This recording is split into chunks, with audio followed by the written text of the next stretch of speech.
GABA ടെസ്റ്റിൽ മത്സരം 4-ാം ദിവസത്തിൽ ഇന്ത്യ ഫോളോ ഓൺ ഒഴിവാക്കി. അവസാന വിക്കറ്റിൽ ആകാശ് ദീപും ബുംറയും ചേർന്നാണ് ഇന്ത്യയെ ഫോളോ ഓൺ ഭീഷണിയിൽ നിന്ന് രക്ഷിച്ചത്. ഇരുവരും ചേർന്ന് അവസാന വിക്കറ്റിൽ 39 റൺസ് കൂട്ടിച്ചേർത്തു.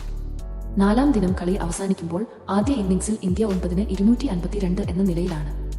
ഓസ്ട്രേലിയയുടെ ആദ്യ ഇന്നിംഗ്സ് സ്കോറായ 445-193 റൺസ് പിറകിലാണ് ഇന്ത്യ. രോഹിത് ശർമ്മ വെറും 10 റൺസ് എടുത്ത് കമ്മിൻസിന്റെ പന്തിൽ പുറത്തായി.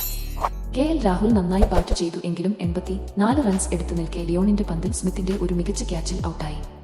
ജഡേജയും നിതീഷ് റെഡ്ഡിയും ഇന്ത്യയെ പതിയെ മുന്നോട്ട് നയിച്ചു. എന്നാൽ നിതീഷിനെ 16 റൺസ് എടുത്തു നിൽക്കെ കമ്മിൻസ് ബൗൾഡ് ആക്കി. ജഡേജ വാലറ്റവുമായി പൊരുതി ഫോളോ ഓൺ ഒഴിവാക്കാൻ നോക്കി. എന്നാൽ കമ്മിൻസ് ജഡേജയെയും പുറത്താക്കി. 123 പന്തിൽ നിന്ന് 77 റൺസാണ് ജഡേജ എടുത്തത്. 7 4-ഉം ഒരു 6-ഉം താരം അടിച്ചു. ഇതിനുശേഷം ബുംറയും ആകാശ് ദീപും കൂടെ പൊരുതി. അവസാന വിക്കറ്റിൽ ഇരുവരും ചേർന്ന് 39 റൺസിന്റെ കൂട്ടുകെട്ട് പടുത്തു. ആകാശ് 27 റൺസും ബുംറ 10 റൺസും എടുത്തു. ഓസ്ട്രേലിയയ്ക്കായി പാറ്റ് കമ്മിൻസ് 4 വിക്കറ്റുമായി തിളങ്ങി.